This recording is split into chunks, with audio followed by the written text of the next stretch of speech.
अस्सलामुअलैकुम। मोहम्मद अज़हर सिद्दीक अपने programme political diaries के साथ हाजिर खदमत है। इमरान खान साहब का जलसा आपने देख लिया। इमरान खान साहब तो नहीं पकड़े जा रहे, मैं आप बता दूं आपको। अब धांधली में बहुत बड़े धांधले करना चाह रहे थे, कुछ हमने कट लगा दी हैं उसमें। लाहौर हाई कोर्ट का फैसला आ चुका है। जैसे साजिद महमूद सेठी का बैकग्राउंड पे मैं अभी रात को तो टाइम कम था, मैं आप चूँकि हम सुबह में बैठे हैं 16 में, तो आपको मैं चला रहा हूँ। मैंने एक ख़त भी लिख दिया है अपना election commission of Pakistan, chief election commission सबको, कि इस फैसले पर अमल दरामद करें फौरी तौर पर, और वोट नहीं पड़ने चाहिए, जालसाजी नहीं चल सकेगी, लिस्टें अब रिवाइज़ नहीं हो सकेंगी उस तरह जिस तरह लिस्टें रिवाइज़ करनी है। सूबाई इलेक्शन कमिश्नर यहाँ पर पंजाब का मौजूद था। 40 लाख आप अंदाज़ा लगा लें वोट मुर्दों के, यार मुर्दे बना दिए, जिंदा कर दिए, यानी ये तो मजाक हो गया भाई। और इसीलिए ईवीएम नहीं बनने दे रहे, इसलिए मैनुअल पे रखना चाह रहे हैं, इसलिए इलेक्ट्रॉनिक वोटिंग ही होने देना चाह रहे भाई। आपने पहरा देना है। हमारी कौम ने 218 3 आर्टिकल याद रख लें सारे, कि इलेक्शन कमीशन ने साफ शफाफ इलेक्शन कराने हैं और इसमें करप्ट प्रैक्टिसेस कोई नहीं होनी है। मैं फिर बताता चलूं, नहीं होनी है, याद रख, फिर नहीं होनी है, फिर मैं बता दूं आपको। तो ये ज़हन में रख लें आप सब। और इलेक्शन जो है, प्री पोल रिगिंग में कई मामला सामने आपके आ चुके हैं। डेवलपमेंट,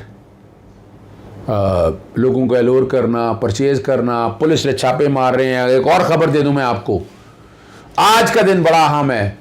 इन्होंने पीटीआई के एक्टिविस्ट जो हैं पुलिस के जरिए बंदे उठा लेने हैं, वोटर उठा लेने हैं, तो इलेक्शन कमीशन का इंटरफियर करे ना। आज लिख दे सारे पुलिस स्टेशन को कि कोई नहीं पकड़ना बंदा, आपने ये जो वोट डालने के वाले से बिल्कुल इंटरफेरेंस ना करे। ये है इम्तिहान अब इलेक्शन कमीशन का अगला। मैं वक्त से पहले बता रहा हूं आपको, मार्क कर लिए गए हैं, मुख्तलिफ हल्कों के अंदर से बंदे उठाने हैं और बंदे उठाकर उन्होंने कोशिश करनी है कि इस काम को आगे की तरफ लेके जाया जाए।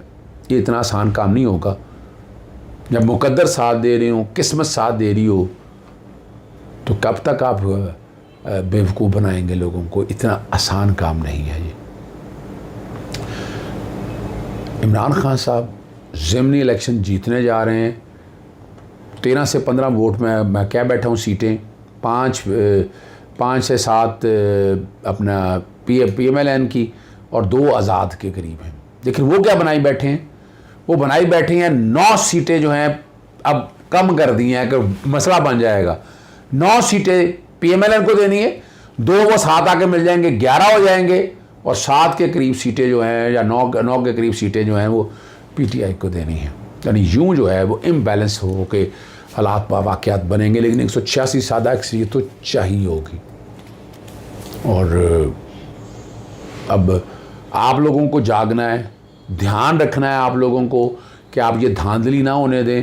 किसी का वोट नहीं डाला गया, मुझे बताएं, मेरे तक इतला दें सारी। हम ये सारा एविडेंस इकट्ठी करके कोर्ट के अंदर जाएंगे और हाई कोर्ट में ही जाएंगे हम इस सारे मामले को लेकर। ऐसा नहीं है मामला, मुर्दा है, जिंदा है, जो जो लोगों के साथ ज्यादती हैं, हम इसको हर फोरम पे एजिटेट करेंगे। मैं फिर बता, हर फोरम पे एजिटेट करेंगे हम इसको।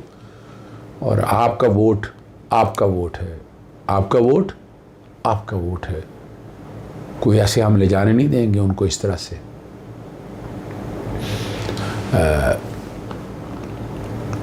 एक बात और जो मैं आप लोगों से बहुत ज़रूरी करना चाहता हूँ, इमरान रियाज साहब के बारे में कि स्लो पॉइज़न के हवाले से बातें हो रही हैं। मुझे भी बाहर से बहुत से लोगों ने कहा, उनके मुख्तलिफ टेस्ट करवाए गए हैं,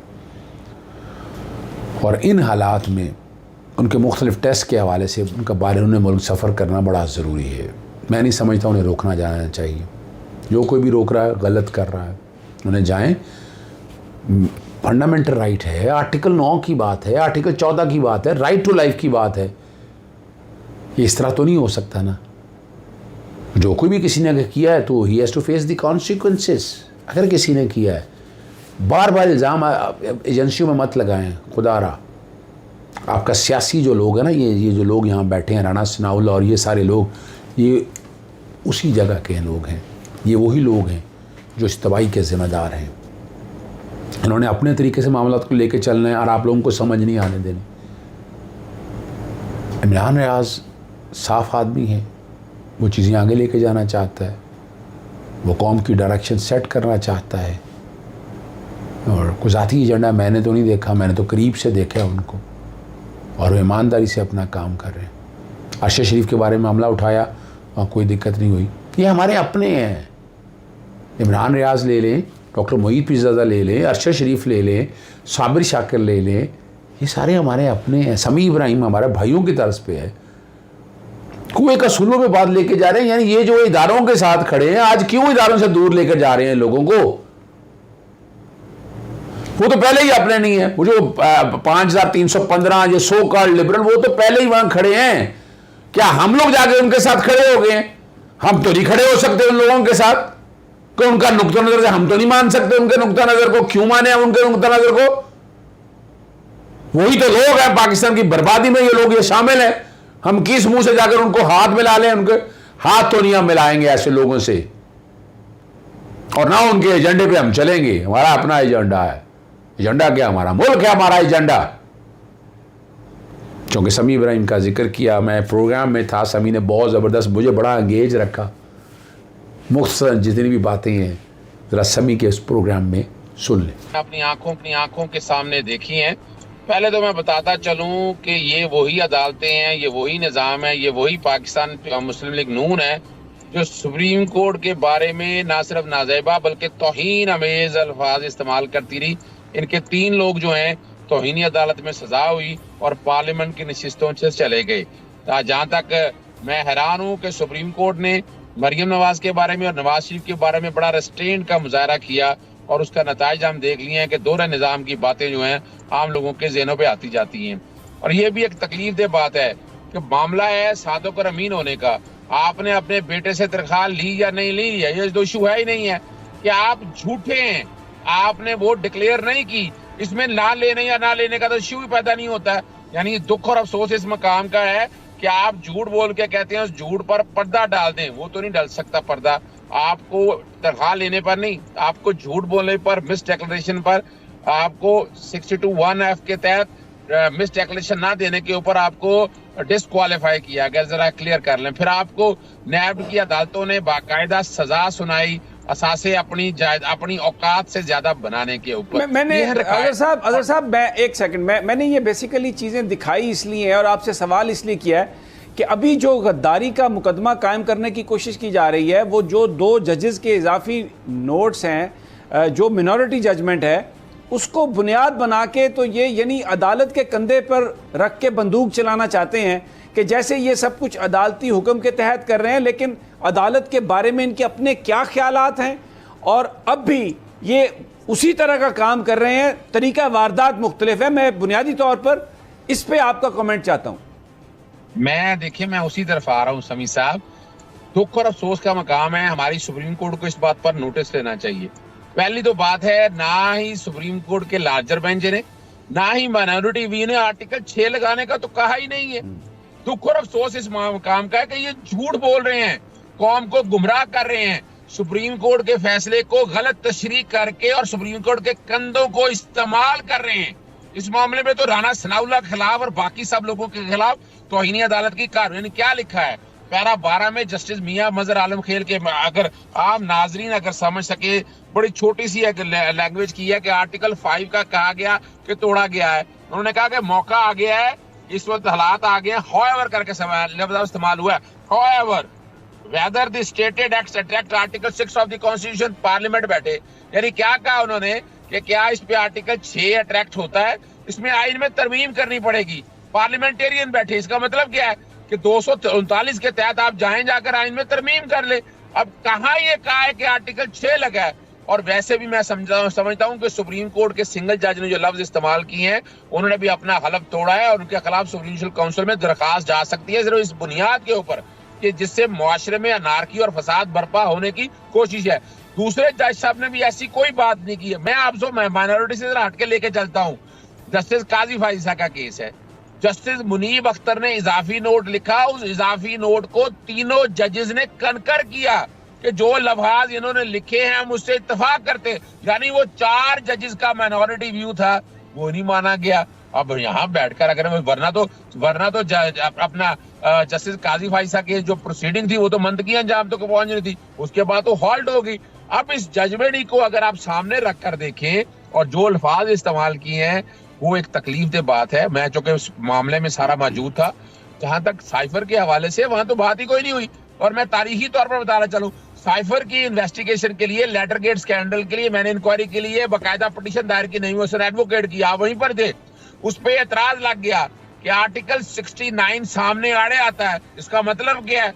सुप्रीम कोर्ट रजिस्ट्रार ने कह दिया ये मामला पार्लियामेंट के अंदर जाए, तो पार्लियामेंट के अंदर मामला वो गया। पार्लियामेंट सारे मामले को देख रही थी, पार्लियामेंट ने ये देखना था। लेकिन अब जो दूसरी बात जो है ना, वो भी मेरे लिए बड़ी तकलीफ दे बात है समी साहब।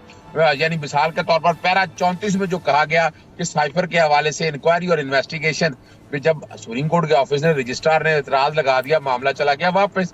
अब किस गवर्नमेंट ने करना था भाई? वो गवर्नमेंट तो रही नहीं। यानी उस गवर्नमेंट जिसने इंक्वायरी और इन्वेस्टिगेशन करनी थी, 3 अप्रैल के बाद 7 अप्रैल को फैसला आ गया, 9 अप्रैल को आपने ऐलान कर दिया। 9 अप्रैल को बाकायदा उन्होंने कहा कि हम कमीशन तश्कील देंगे। आपको याद होगा कमीशन पे वो जिन रिटायर्ड जनरल साहब का नाम लिया, उन्होंने कहा मैं ये जिम्मेदारी लेने के लिए तैयार नहीं, जो कि गवर्नमेंट आपकी चली जाएगी। ये भी तो हकायक है, ये भी तो जिक्र कर देना चाहिए था सुप्रीम कोर्ट को अपने जजमेंट के अंदर। और अभी भी मैं बताता चलूं, हमने जब फाइल की उसमें अपीलें फाइल की हुई रजिस्ट्रार के पास पड़ी हुई हैं। वो सुप्रीम कोर्ट को चाहिए कि वो रजिस्ट्रार के जो अपीलें पड़ी हैं सुप्रीम कोर्ट के लार्जर बेंच के सामने लगाए। हम अपना केस रखते हैं वहां पर। अब इंक्वायरी और इन्वेस्टिगेशन अगर फर्ज करें नहीं की, अगर गवर्नमेंट नहीं करती है, अगर जो महकूम होगी है, तो क्या जो हुकूमत है पाकिस्तान में रहने वाले लोग, अगर सिद्दीक मुतालबा करता है कि साइफर की इंक्वायरी और इन्वेस्टिगेशन, मेरा किसी सियासी जमात से ताल्लुक नहीं है, अब क्या सुप्रीम कोर्ट इस बात को भी साइड पे रख देगी? सुप्रीम कोर्ट ने जो पैरा 34 में लिखा है, हम अपनी लीगल लैंग्वेज में उसे ऑब्जेक्टर डिक्टा कहते हैं। सरे रात चलते चलते आप कोई बात कर दें, ये तो इश्यू सुप्रीम कोर्ट के सामने था ही नहीं। सुप्रीम कोर्ट के सामने तो तहरीक अदम एतमाद की पिटीशनें थी, जो तहरीक इंसाफ ने नहीं फाइल की थी, वो फाइल की थी। सारे नाम लिखे हुए हैं, Pakistan Peoples Party, Supreme Court Bar Association, Pakistan Muslim League Noon, Sindh High Court Bar Association, Bar Council. अब इनमें कौन था जो इंक्वायरी और इन्वेस्टिगेशन चाह रहा था? ये तो तहरीक अदम एतमाद के हवाले से सारे गए थे। तो सुप्रीम कोर्ट को इज्तनाब करना चाहिए था इस इश्यू पे बात करते हुए। अगर अब चाहे, अब हम मुतालबा करते हैं, छोड़ें पाकिस्तान तहरीक इंसाफ को, इस पर रेफरेंडम करा लेते हैं। पाकिस्तान में कितने लोग हैं जो चाहते हैं कि इसकी बाकायदा इंक्वायरी और इन्वेस्टिगेशन होनी चाहिए, आपको अंदाजा हो जाएगा। और वैसे भी क्या इंक्वायरी और इन्वेस्टिगेशन से पीछे हटना चाहिए? अच्छा अजहर साहब, जो मैं एक सेकंड, जो मैं आपकी बात जो मैं समझा हूं कि इस वक्त माशरे में अनारकी फैलाने की ये हुकूमत कोशिश कर रही है। सुप्रीम कोर्ट का जो तफसीली फैसला है उसको चीज़ें उनको बता के, तो ये तो उनके जज्बात उभारने की कोशिश है। ये तो एक तरह से इदारे पर हमला नहीं है अजहर सदीक साहब? अगर सारे बातें करते हैं आजादी इज़हार राय के हवाले से, ये आर्टिकल 19 की वायलेशन है, इसे हम फ्रॉड कहते हैं। ये जो लफ्ज इस्तेमाल किए हैं राना सनाउल्लाह ने या बाकी लोगों ने, और वो आगे प्रोग्राम के अगले हिस्से में बात करूंगा, जो सदर पाकिस्तान से इस्तीफे का मुतालबा कर रहे हैं या जजमेंट, तो क्या यानी सारे सामने रखकर देखें। आर्टिकल 19 की भी वायलेशन है। अब आर्टिकल 19 की वायलेशन आप लोगों के सामने आ गई। अब यहाँ वायलेशन है तो यहाँ भी आर्टिकल 6 फिर लगा देना चाहिए। भाई आप आर्टिकल 19 की वायलेशन कर रहे हैं, फंडामेंटल राइट्स तोड़े। 25 मई को यहाँ लोगों पे आंसू गैस के शेल मारे आप लोगों ने, तो क्या वहां भी फंडामेंटल राइट वायलेट नहीं हुए? वहां आईन नहीं तोड़ा गया? लेकिन यहाँ तक इतना नहीं है। एक और बात थोड़ा गिला किया आज इमरान खान साहब ने, फवाद चौधरी साहब ने भी, कि जब 25 तारीख को बच्चों को, ख़वातीन को शेलिंग हो रही थी और वो एक्सपायर्ड शेल मारे जा रहे थे बुज़ुर्गों पर, तो और वो पाकिस्तान के शहरी हैं, उनका एहतजाज करना फंडामेंटल राइट है और वो बिल्कुल निहत्ते लोग थे, तो उन्होंने ये गिला किया कि उस वक्त नोटिस ले लेना चाहिए था अदालत को, और वो नोटिस नहीं लिया गया। समी साहब, देखिए एक्टिविज्म बनती थी ये मुझसे भी अगर पूछते हैं, क्या हमारी आंखों ने नहीं देखा? हमने मॉडल टाउन जैसे स्थानीय देखे, उसका मंतकी अंजाम आज तक नहीं है। और ये फाशिस्ट गवर्नमेंट ये होने नहीं दे रही है। तकलीफ क्या है? इमरान रियाज के बारे में जितनी FIR हैं उसमें पता है आपको वो क्या कहते हैं? वो कहते हैं कि लफ्ज इस्तेमाल किया इंपोर्टेड गवर्नमेंट। मैंने कहा 22 करोड़, 22.5 करोड़ में से 16 करोड़ इसको इंपोर्टेड गवर्नमेंट कहता है। तो इंपोर्टेड गवर्नमेंट कैसे आर्टिकल 19 की फाइल, ये पाकिस्तान की सालमियत पे कैसे बात आती है? अब यहाँ से हम अंदाजा लगा लेना, यहाँ दोहरा मेयार तय हो चुका है। पाकिस्तान 20-25 साल पीछे जा चुका है। यहाँ हम जो बातें कर रहे हैं ना, कि जो कुछ बोल रहे हैं, जो कल इन्होंने यही काटना है, कल क्या किस मुंह से ये बातें करेंगे। यानी आज से थोड़ा सा 4-5 माह पहले चले जाए, मार्च से अगर पहले चले जाए, तो जिस तरह की बातें कर रहे थे, आज बैठकर उनको डिफेंड करते पड़ते हैं। आपको मुल्क को साथ लेके चलना है, पाकिस्तानी कौम को साथ लेके चलना है, सांस नहीं बंद कर सकते। आप बात करने की बात को, बिल्कुल हम 100% खिलाफ है इस बात पे कि इदारों को मिलान करें, लेकिन सवाल है कि इदारों को मिलान पिछले 5 सालों से कौन करता आया है। ये तो रिकॉर्ड की बात है कि पाकिस्तान तहरीक-ए-इंसाफ देख लें, पाकिस्तान पीपल्स पार्टी देख लें, जिस तरह की पाकिस्तानी फौज के बारे में बातें, इदारों के बातें में और सुप्रीम कोर्ट के बारे में आपने खुद सल्फाज सुना दिए हैं। ये बड़ी तकलीफदेह बात है। क्या हम ऐसी इजाजत दे सकते हैं? क्या ऐसा जो कुछ हो रहा है, इस तरह की इजाजत दी जा सकती है? लोगों को ये कहा जा सकता है? नहीं, बिल्कुल नहीं जा सकता। और जिस तरह की बदमाशी, ये बदमाशी कर रहे हैं, आप देखें तो सही। यानी अब मैं अभी इलेक्शन कमीशन के हवाले से जो धांधली के मामलात हो रहे हैं ना, इलेक्शन कमीशन साथ बड़ी मिला हुआ है। इंपॉर्टेंट बात है याज़र सदीक साहब। मैं समी इब्राहिम साहब, मैं उससे जाने से पहले लाहौर हाई कोर्ट में आज एक मामला लगा हुआ था, वो है वोटर लिस्टों की शिफ्टिंग। जी साहब, आवाज आ रही है? आपके सामने वोट और आज सुबह इलेक्शन कमीशन को बुलाया हुआ था, वो नहीं है। उन्होंने अंडरटेकिंग देनी थी कि 2020 की वोटर लिस्ट के मुताबिक इलेक्शन करने हैं, और 25 मई को स्केड्यूल आ गया था नए इलेक्शन का। 2 जून को बाकायदा हजारों वोट ऐड करके तरमीम शुदा वोटिंग लिस्ट दी गई हैं, और ये सुप्रीम कोर्ट के फैसले की खिलाफ वर्जी है। तो ये प्री पोल रिगिंग है, सबूत है। और मैंने तो कहा कि मैंने तो बाकायदा चिड़ियां छोड़ी और कौवे छोड़े हुए जो इलेक्शन कमीशन के अंदर बैठकर ढूंढते ला रहे हैं कि किस तरह इनको फैसिलिटेट करना है। और आर्टिकल 218(3) पढ़ के बताया कि साफ शफाफ इलेक्शन कराने, ये ड्यूटी है इलेक्शन कमीशन की।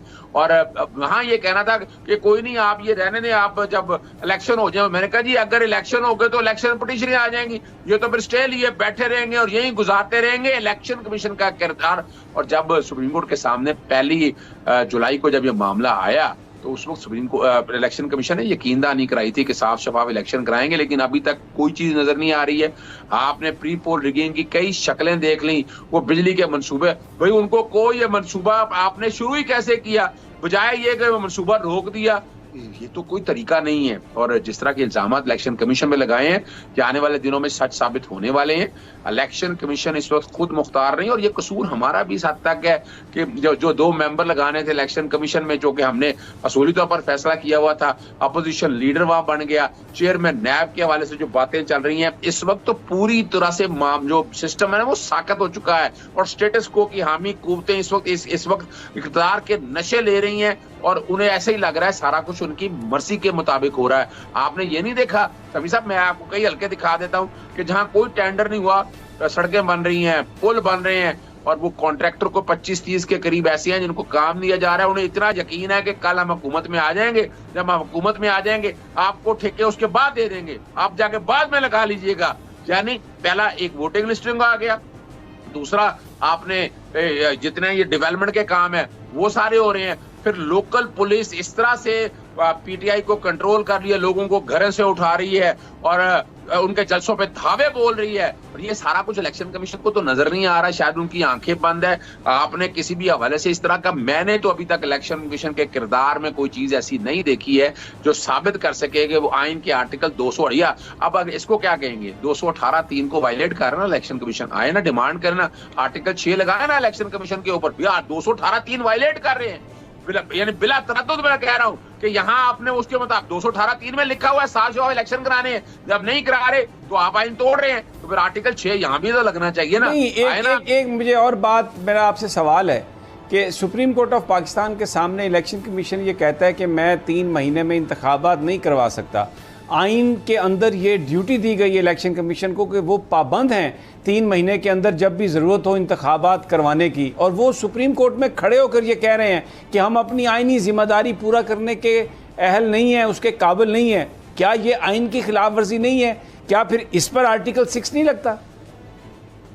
बिल्कुल, हम तो उस वक्त कोर्ट के अंदर मौजूद थे, समी साहब आप भी मौजूद थे, जब तकरीबन 4 साढ़े 4 बजे के करीब सुप्रीम कोर्ट जब उठ रही थी, फारूक नाइक साहब आए, सारे बैठे थे, वो तो कह रहे थे हम री इलेक्शन में जा रहे हैं, असेंबलियां बहाल नहीं होगी। हम सबने सुना वहां पर, लेकिन दरवाजा जब बंद था, जब हम अंदर आए तो अपना chief election commissioner, secretary election commission, ये सारे वहां बैठे हुए, तो रोस्ट्रम पे आके उन्होंने कहा, एडमिशन था, उससे पहले डॉन के जरिए खबर लगवाई गई जिसमें कहा गया कि हम इलेक्शन नहीं करा सकते, और ये रिकॉर्ड की चीजें हैं। अब अगर देखा जाए आईनी और कानूनी जिम्मेदारी है इलेक्शन कमीशन ऑफ पाकिस्तान की, इसने एक ही तो काम करना है, और जो पैसा इतना ले रहे हैं वो किस लिए ले रहे हैं, तनख्वाहें किस लिए ले रहे हैं। लेकिन याद रखिएगा 2-3 चीजें आप जरा समझ जाइएगा इस बात को कि इलेक्शन कमीशन के लोगों ने भी तो घर में रहना होता है ना, वो घर की रिहाइश देनी होती है, कई काम कराने होते हैं, कई फंड्स के हवाले से बातें आती हैं, कई ऑफिसर सारे रखने होते हैं, तो हुकूमत के बगैर तो ये चल नहीं सकते। इस तरह नैब नहीं जा सकता, जो नैब का आपने हाल कर दिया, नैब की ट्रांसफर पोस्टिंग तो आपने देख ली है,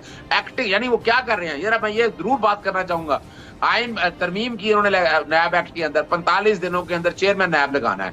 अब चेयरमैन नैब का कोई काम नहीं शुरू किया, क्योंकि तैयार हो गए ना एक्टिंग चेयरमैन नैब साहब जाहिर शाह साहब, जिनको चेयर बना दिया, वो सारे काम उन्होंने आते ही तमाम का यानी सत्यानाश कर दिया। सुप्रीम कोर्ट के फैसले जो थे 19 मई का और अपना 3 जून का, जिसमें कहा था कि ट्रांसफर पोस्टिंग नहीं करनी है, क्या किया, जो इन्वेस्टिगेशन ऑफिसर आईओ था ना, उसके ऊपर जो एडिशनल डायरेक्टर थे, उसके ऊपर जो डायरेक्टर बैठे हुए थे, उसके ऊपर जो डीजी बैठे थे, सारे का सारा अतल पतल करके और अपनी मर्जी के लोग, और सिर्फ यानी जो इनके केसेस, जो पॉलिटिकल केसेस कह रहे थे ना, वो भी साइड पे, यानी एक तो नैब को खत्म कर दिया। उन्होंने कहा सुप्रीम कोर्ट मैटर टेकअप ना कर ले तो अफसर सारे बदल के रख दो, और आप देखेंगे आने वाले दिनों में क्या होगा। सिर्फ यही एक काम नहीं हुआ, इन्होंने बकायदा जजेस भी तैनात किए, जैसे अरशद मलिक तैनात किया था बशीर साहब की कोर्ट के बाद। लाहौर में भी जितने पॉलिटिकल केसेस हैं, मैं रिकॉर्ड पे कह रहा हूं, एंड आई ओन इट, कि विरक साहब से केस सारे ट्रांसफर करा के एक उस जज के पास चले गए।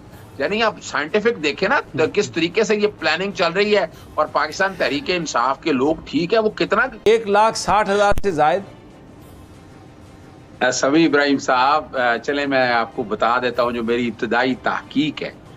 एक तो हर हलके के अंदर 100-150 के करीब जो अपना लिस्टें जारी होंगी ना, उसके बाद वो लगाए जाएंगे साथ। ये तो मैंने तो नोटिस किया हुआ है ना, 50 यानी 100 के करीब भी अगर लगा लें, अगर 200 हलके हों तो 20,000 के करीब जो है ना वोट जो है ना, वो बड़ी आराम से ये बात बने। और वो दूसरे मेंबर को तो पता ही नहीं होता ना कि वो उन्होंने जो शिफ्ट किए होते हैं वोट, और अभी आपके सामने है, यानी डेडलाइन के बाद वोट शिफ्ट किए गए हैं। ये रिकॉर्ड की बातें हैं, ये सुबह इलेक्शन कमीशन के सारी बातें आनी। नंबर 1 काम ये होगा। नंबर 2, हर जो है ना कॉन्स्टिट्यूशन के अंदर में से 20 के करीब हलके हैं वो चूज कर लिए गए। वहां पर 1,000 के करीब जो है ना जाली वोट, ये जो 1,60,000 के करीब आप बता रहे हैं, वो डाले जाएंगे, और वो किसी को समझ ही नहीं आनी। और यानी 20 हलकों में ये 20,000 वोट पड़ गए, तो इससे तो आपका इलेक्शन बड़े आराम, अगर टर्नओवर 60% से ज्यादा हुई तो आप इसको कैटर कर सकेंगे, वरना तो आप मैच ही नहीं कर सकेंगे। और ये होना है, आप कितना को मैनेज कर लेंगे, पुलिस उनकी, स्पेशल ब्रांच उनकी, आईबी उनकी, लोकल हर तरह से एडमिनिस्ट्रेशन उनकी, पटवारी उनके, आपका जो यहाँ एजुकेशन डिपार्टमेंट जो रिटर्निंग अफसर लगे हैं वो सारे उनके, हेल्थ डिपार्टमेंट सारा उनका। तो और फिर इसके साथ तो ये भी पता, ये भी खबरें आ रही हैं कि महकमा ज़राअत के मुलाजमीन भी उनके साथ होंगे। ये देखें जी, आप याद रखिएगा जितने भी महकमे हैं वो आपको तो पता है ना कि वन वे और दी अदर वो तो अल्टीमेटली जो बेनिफिशरीज है वो तो सारे साथ होंगे। मैं आपको ऐसे बात कह दूं कि नहीं, सवाल ही पैदा नहीं होता। वो यानी मिसाल के तौर पर आपने को काम खींचना है, ये भी इमरान खान साहब की हिम्मत है कि वो खुद हर हलकों में निकले। अच्छा, उन्होंने ये समझ ये रहे हैं अजहर सदीक साहब, मैं चाहता हूँ ज़रा इस पर आप बात करें। समझ ये रहे हैं कि जिस तरह 25 मई को हमने शेलिंग की, वहाँ पर लोगों को मारा पीटा पकड़ा, और उसके बाद फिर वो कॉल ऑफ हो गया वहाँ पर जो भी धरने का प्लान था। अब इन्होंने लिस्टें बना ली हैं कि जो एक्टिविस्ट हैं उन हलकों में, शहरों में, कि जैसे ही धांधली होगी तो वो रिएक्शन से पहले उनको गिरफ्तार कर लिया जाएगा हज़ारों की तादाद में। तो ये जो मनसूबाबंदी है, इससे ये जो एक अवामी गैज़ व गज़ब है, जो एक गुस्सा है लोगों में, ये उसको रोकने में कामयाब होंगे। ये तो मुल्क को कमज़ोर करने की बात है अजहर सदीक साहब। पंजाबी में कहते हैं ना खेलेंगे ना खेलन देवांगे, रौंदी जो मारेंगे जब ये काम ये करेंगे ना, जब इलेक्शन हार रहे होंगे ना, तो याद रखिएगा एडमिनिस्ट्रेशन उनकी है, ये इन एडवांस में निकल लीजिएगा।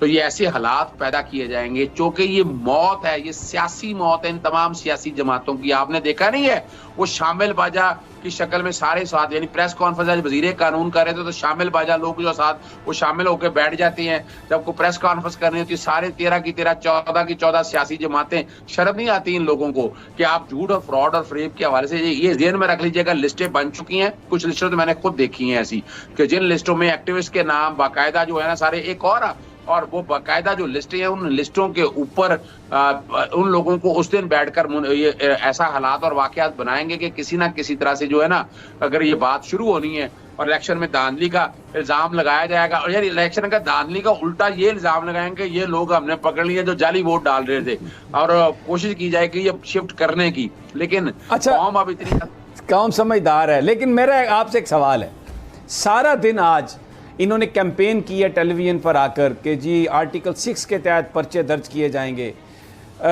और इसमें हवाला वो दे रहे हैं, ये मिनॉरिटी जजमेंट का गलत हवाला दे रहे हैं, उसकी गलत इंटरप्रिटेशन कर रहे हैं।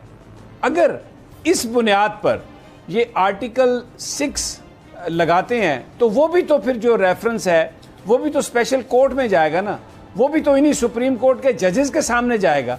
तो नहीं वहाँ जी मैं समी साहब एक बात बता दूं आपको। पहली तो बात है, अगर ये आर्टिकल 6 लगाएंगे ना तो आर्टिकल 6 लगाने के बाद जो काबीना लगाएंगे ये सारी नाहल होगी आने वाले दिनों में, आप सेकंड में रख लीजिएगा। यानी आर्टिकल 6 आइन तोड़ेंगे ना, आइन तोड़ने में और आइन सबवर्ट करने में, एब्रोगेट करने में बहुत फर्क है। यानी ये क्या करेंगे, आर्टिकल 6 में ये लफ्ज इस्तेमाल, उसमें ये काम किस तरह आप एंटर करेंगे। ये कोई डिक्टेटर ने आके आइन में तरमीम की है, डिक्टेटर ने आइन के साथ छेड़छाड़ की है और हाई ट्रीजन एक्ट के साथ स्पेशल कोर्ट बना, और स्पेशल कोर्ट में आपकी बात ठीक है, वो हाई कोर्ट के जजेस उसमें आएंगे। यानी कम से कम 3 जजेस जो हैं वो फेडरल गवर्नमेंट नॉमिनेट करेगी। हाई कोर्ट के जजेस जो होंगे, जैसे जस्टिस वकार सेठ, और उस वक्त ये सारे हाई कोर्ट के जजेस थे जो स्पेशल कोर्ट के तौर पर इस सारे मामलात को देख रहे थे। और ये दूर के डोल सुहाने हैं, ये अवाम को बेवकूफ बना के, इनमें हिम्मत नहीं है, हिम्मत है ना इन्हें। यानी अब ये इमरान खान को अब ये इमरान खान को इस तरह मंजर आम से आउट करने की इनकी जो ख्वाहिश। और जी आपने समी के साथ मेरा ये प्रोग्राम देख लिया, मुख्तसरन मैंने सारी चीज़ों का अहाता कर दिया। इजाज़त चाहता हूँ, अस्सलाम वालेकुम, अल्लाह हाफ़िज़, पाकिस्तान जिंदाबाद।